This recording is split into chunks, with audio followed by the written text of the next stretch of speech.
Gordon Kay, one of the stars of Allo Allo, is still critically ill in hospital. The actor had a 5-hour operation for head injuries last night after a piece of wood smashed through the windscreen of his car during the storm. And I rushed to, I think it was Hammersmith Hospital, to see him. And he obviously wasn't going to be able to go anywhere and couldn't remember who he was, or about the show or anything. And I thought he's never, ever going to be able to do it again. It's the most worst thing that's ever happened.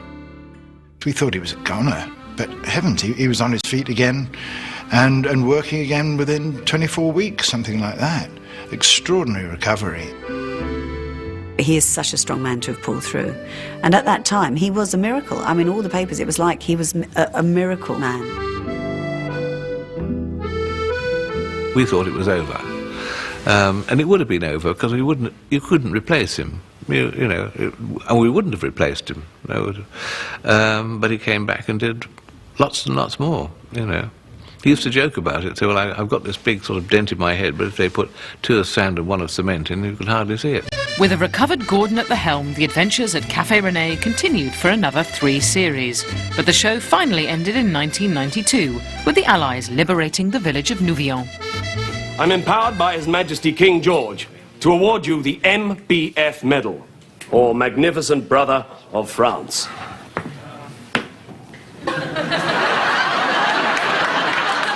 Oh, thank you. Don't tell him it really stands for Mad Bloody Frog. Allo Allo had a 9-year run on the BBC, stacking up an incredible 86 episodes.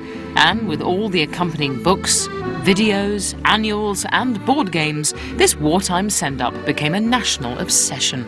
The thing about Allo Allo is just how incredibly popular it was. Something like 17 million, well, you don't get 17 million watching anything now because times have changed, but even at the time, I mean, that was a very, very significant rating.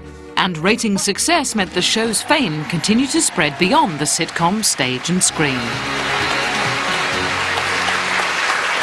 Bonjour, bonsoir, bonsoir, bless my little soul. It's the good Monsieur René and his delightful wife Edith. How appropriate on Bastille Day. Apparently there were clubs up and down the country that sort of had Allo Allo evenings. Let me introduce you to the members of the Allo Allo fan club. Yvette is running the cafe. Someone has to be in charge while I am away. Where do you actually practice? Well, he chases after Vinny. And the costume, where does that come from? This is the wife's. Queen Mother actually stopped a dinner reception at Clarence's house whilst the monitor was brought in, and they all had to go through half an hour of Allo Allo, probably after the soup section or whatever, and then the supper was resumed after.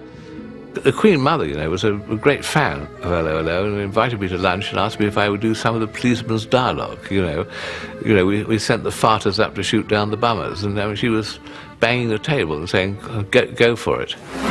From outright farce to unsubtle double entendre, Allo Allo's humour has travelled with surprising ease. I am here. I slipped up the back passage. At its peak, Allo Allo was selling to more than 90 countries around the world, making it a genuinely international hit. And the success continues to this day, with many global territories still enjoying the World War II frolics at Café René.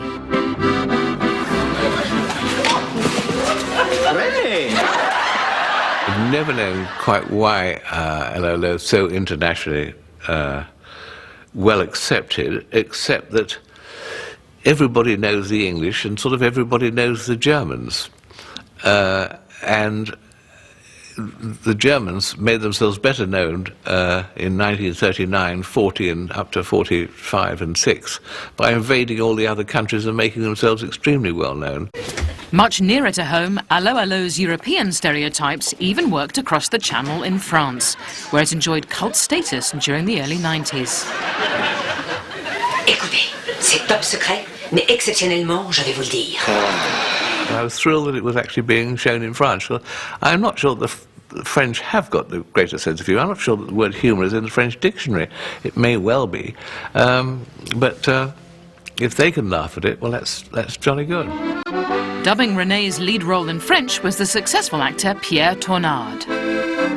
René in the French versions, he's got a noticeably deeper voice, which of course, if you know the English version, is a bit surprising. But once you get used to it, that's fine. C'est beau d'être patriote.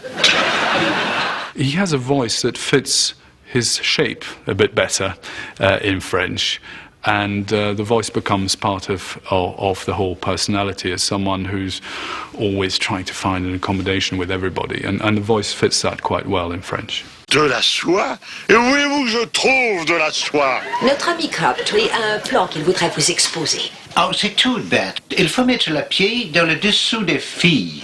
My character was, I think, it was speaking French, but in a kind of weird way with a very English accent on it. So they sort of reversed the joke. Au revoir, tout le monde. It's quite a tough job translating those Crabtree's mistakes or spoonerisms into French, and sometimes a translation would work in French and sometimes it wouldn't. The troon carrying the sausage has been bummed by the RAF. Bummed by the RAF?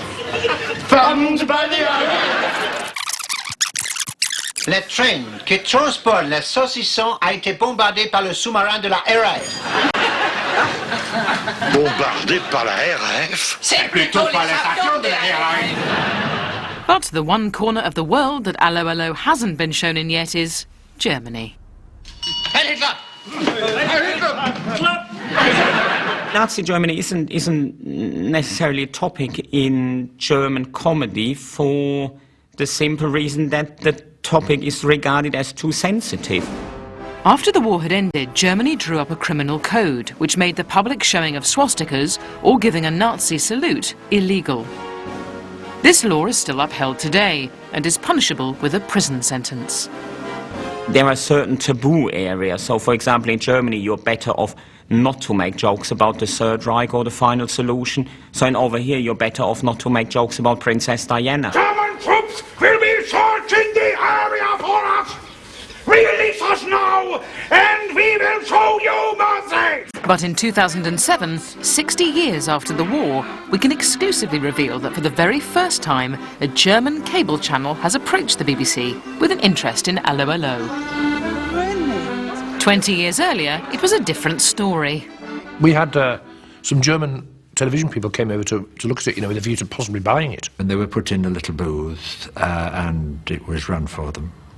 And they came out with tears rolling down their faces, having enjoyed it and thought it was really funny. They thought it was the funniest thing they'd ever seen from the BBC. They could be heard laughing. And they came out at the end and said, "We think it is very funny, but we doubt very much whether the Germans will be seeing it." That's it. Are we to allow these people to cock snookses at us?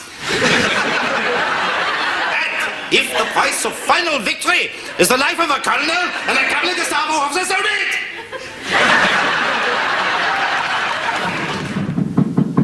That is my mother. It is time for a supper. In some corners of the country, life in Café René continues, as Allo Allo the stage play is still a popular choice for Britain's amateur dramatic societies. One day, Granny, you and I will be old, and upstairs in the bedroom, banging. Up and down the country, probably 70 or 80 amateur groups are doing this show regularly.